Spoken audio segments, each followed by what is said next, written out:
Hala, may buntis malapit sa atin. Ala, si nanay. Paano mo nasabi, nay? Powers ba yun ng mga marites? Hindi. Ang sabi kasi, kapag may manok na tumitilaok ng tanghaling tapat, ibig sabihin daw nun, may buntis sa tabi-tabi. Sabi-sabi lang naman yun ng mga matatanda eh. Sabagay, matanda ka na rin, nay.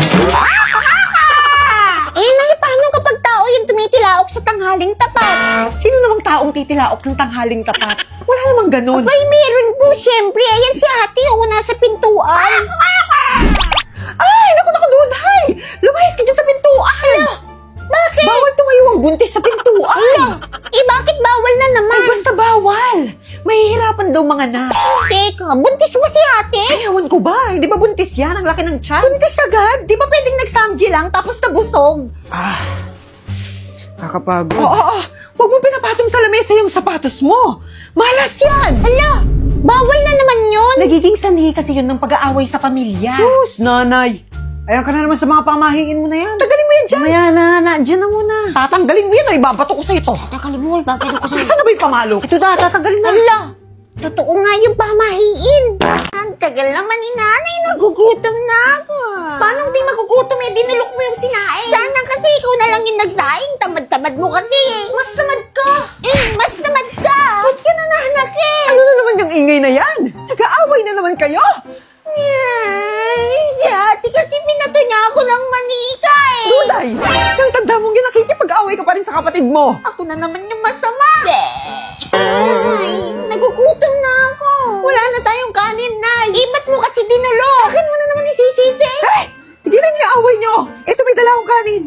Pero special. Special? Galing kasi ako kanina sa rice in a box. Eto, nag-take out ako. Masarap to ah. Siyempre, kumain din kami ng mga kumari ko doon. At saka, Nagchismisan. sinasabay kasi namin yung kwentuhan sa pagkain ng rice in a box. Lalo na nung college kami. Ay, dyan talaga kami pumipila. At hanggang ngayon pinipilahan pa rin kasi budget friendly. Sige na, kumain na kayo. Asan yung kuya nyo? Ang dami ng laman. Kuya, kain na. Mamaya na, tapusin ko lang to. Ibang kanin. Uy, sobrang sarap. Totoo bang mura lang to? Grabe, kakaiba yung lasa niya. Isa na sa favorite kong pagkain tong rice in a box. Ang sarap. Teka na, wala ba itong panulak? Ito. Iba yan! Ito, may gulaman dito, oh. Thank you, Nay.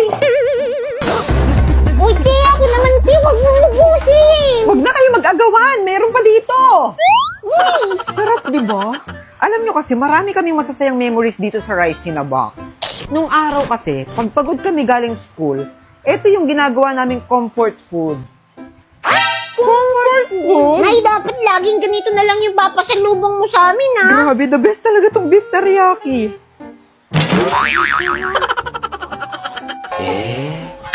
Oh, yung aling mo. Nakatulog na yata sa busog. Napagod din kasi yan, Nay. Kakahintay sa'yo. Hayaan nyo. Available naman na tong rice in a box sa Grab Food. Sa susunod, doon na lang tayo o-order. Kaya umorder na via Grab or bumili sa malapit na branch ng rice in a box para matikman nyo ang sarap na dito nyo lang malalasap. Hala, pati rice in a box ni Kuya kinain ni Nanay. Duday! Bakit mo inubos? Ako na naman. Sino na naman sa inyo yung kumuha at kumain ng chichirya ko? Kalagay lang yun sa aparador. Kinuha nyo na naman. Pinakilaman nyo na naman. Hindi ako. Wala akong kinalaman dyan, ha? Hindi ako yon. Sino nga kasi kukuha? Sigurado akong nasa inyong dalawa lang yung salarin. Ano bang gagawin mo sa kumuha ng chichirya mo? Upakan ko talaga. Bubugin ko marag to. Saka ako papalayasin sa bahay. Alaya, si Nanay yung kumuha ng chichirya mo. Nay, narinig mo si Kuya. Sabi niya, uupakan ka daw na kasi kinuha mo yung chichirya niya. Tapos bubugbugin ka pa niya. Tapos papalayasin ka niya dito sa bahay. Anong karapatan mo palayasin ako, ha? Ayan, ikaw bang lumayas? Tuluyan mo sirain ang buhay mo! Ayan, Sorry, deserve. Nay. Di ko naman alam na ikaw yung kumuha eh. Parang chichirya lang. Ang galing ko, Martinak, no? Hala, Pwede na ako mag-artista talaga. Oo nga, Nay. Grabe, parang totoo. Ako, ayan mo na yun, Nak. Biro lang naman yung arte-arte ko lang yun. Tsaka alam mo naman ako, masyado akong mabait. Kumain ka na ba? Ano gusto mo? pangit naman ng nanay na to. Nasusungulan ng pera. Nanay niyo pa rin ako! Saan kayo natutong magsasagot-sagot ng ganyan, Nak? Hindi niyo ba alam ang hirap ko? Mapalaki lang kayo! Kaya kahit na mahirap, tinitiis ko. Kasi mahal ko kayo. Mahal ko kayong mga anak ko. Hala, ang galing. Parang robot si nanay. Dapat tulugan ng coins para bumait. Kumusta mga chong? Tignan niyo itong nabili kong mystery box. Alam niyo kakagising ko lang pero excited na akong buksan to. At nagtataka ako kasi 100 pesos lang itong mystery box na to pero ganito siya kalaki. Pero hindi to pantao. Parang siya sa mga pet, mga aso, mga pusa. Pero pusa yung binili ko. Kasi 100 pesos lang yun eh. Kaya anong gagawin? Bubuksan! Fido Clear Lucky Box S tapos Kitty. Kasi nga pang cat tong binili ko. Tapos yung price niya ito, 100 pesos. Titignan natin kung sulit yung 100 pesos natin sa laman nitong box. Iisa-isayin natin siya at i-rate natin yung laman nito. Uy, excited!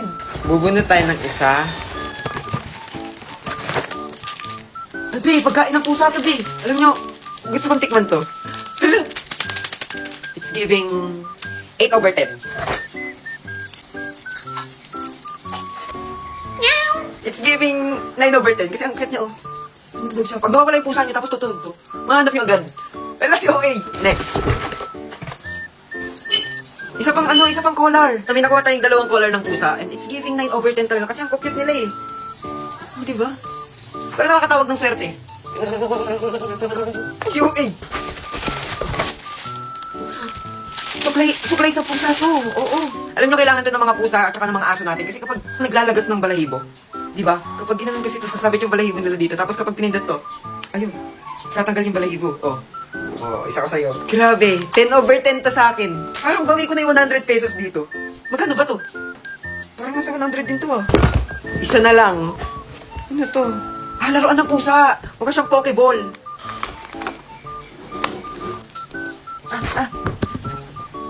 Hindi naglalaro siya mag-isa. Balik ka dito, babe. Pili ko sa lahat ng mga nakuha ko, ito yung pinakamahal. So, i-rate ko to ng 10/10. I-rate ko tong box na to ng 10/10 din. Grabe, sobrang sulit ng 100 pesos ko dito. Kaya sa mga hayop dyan, sa mga pet lover, try nyo rin umorder dito. Ilalagay ko yung link sa ibaba. Dito sa Yellow Basket. Ito. Ito na, nasa school na. Opo, college na po ako. Mukha lang di na grade 2. Umupo muna ako saglit. Para isipin kung ano yung mga uunahin ko. At dahil di gumagana yung utak ko, Sinundo ko muna si Mima. nandito kami sa gym ngayon. At nanonood ng mga practice ng mga candidate. Yan yung mga manok namin, no? Katapos manood, pumunta muna kami sa bilihan ng damit. Nadumihan kasi yung damit ko. At para may isusot din ako mamaya. Tapos eto na, busy na kami sa paglalakad ng mga requirements. Lakad dito, lakad doon. Grabe, nakakapagod tong araw na to. Binala ko nga tapusin muna itong mga requirements bago kumain. Kaya ito, hindi pa tayo nananangilihan mga chong. Tamang tanaw-tanaw muna sa labas. Matapos lakarin ng mga requirements, bumalik kami sa gym. At pinuntahan ko itong mga friends ko. Tinawagan na rin namin yung iba para malaman kung nasan na sila. Hapon na pala. Hindi pa kami nagtatangalian. Kaya lumabas muna kami ni Mima para manangalian kahit maggagabi na. Ang init pa sa loob ng gym. Kaya nagpalamig muna kami dito. Pagkatapos kumain, bumalik na rin kami agad. Pero bago pumunta sa event, nagpalit muna ako ng damit. Yung damit na binili namin kanina. At yan sa wakas mag-uumpisa na. Tamang enjoy lang muna. Bago ma-stress sa mga activities na gagawin. Mr. and Miss Education nga pala ang ginaganap dito sa gym. At nandito kami para mag-cheer. Yan na yung mga manok namin, no? Ang hirap manood dito. Gusto ko na nga sakalin tong nasa harap ko, eh. Kaso si Mima pala yun. Hindi na namin napatapos ang event. Gabi na kasi talaga. At gutom pa rin kami. Ang init din sa loob. Kaya tara, uwi na tayo. May traffic enforcer pa dito kahit walang traffic, oh. O siya, tara, alis na. Pero bago kami tuluyang umuwi, kakain kami. Gutom na gutom pa kasi itong mga taong to, mga chong. Kaya ito, kakain kami sa Jubilee. Pagkatapos namin kumain sa Jollibee, uuwi na kami, mga chong. Nag-feeling action star pa ako dito, oh. Ay, si OA. Tara, uwi na tayo nang makapagpahinga na. Unang bumaba ang Fred natin galing ibang planeta. Bye-bye po. At ako naman yung pangalawang bumaba. Thank you po sa paghatid. Naglakad na rin ako dito sa malapit. At hinintay ang aking sundo. Ito na si Kuya Empoy. Makakauwi na rin sa wakas. O siya, dyan na kayo. Tuloy ang buhay. Bye-bye.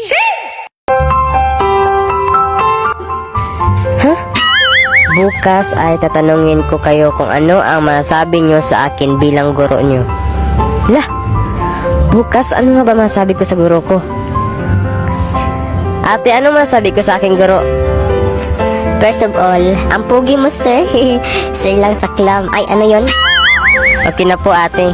Kuya, ano masabi ko sa aking guro? It's a prank. Naniwala ka naman, mas pogi pa po yung unggoy no kaysa iyo. Sige po, kuya. Mama, ano po ang masabi ko sa aking guro? Gusto mo to, di ba? Kaya ito ang masasabi ko sa'yo mamaya na yan, anak. Opo, mama. Papa, ano masasabi ko sa aking guro? Wait lang. Ang masabi ko po sa'yo ay tumanda kang walang jowa. Ah, sige po, papa. One eternity later. Very good, Nonoy. Palakpak naman kayo dyan. Next, Melvin. First of all, ang pogi mo, sir. Sir lang sa clam. Salamat, Melvin. Na-flat po ang atay ko sa'yo. It's a prank. Kaniwala ka naman, mas pogi pa po ang unggoy sa'yo, no? Grabe ka makasalitang bata kay bagsak kita. Gusto mo to, di ba? Kaya ito ang masabi ko sa'yo. Huwag mo nang tapusin, upo ka na. Wait lang, ang masabi ko po sa'yo ay tumanda kang walang jowa.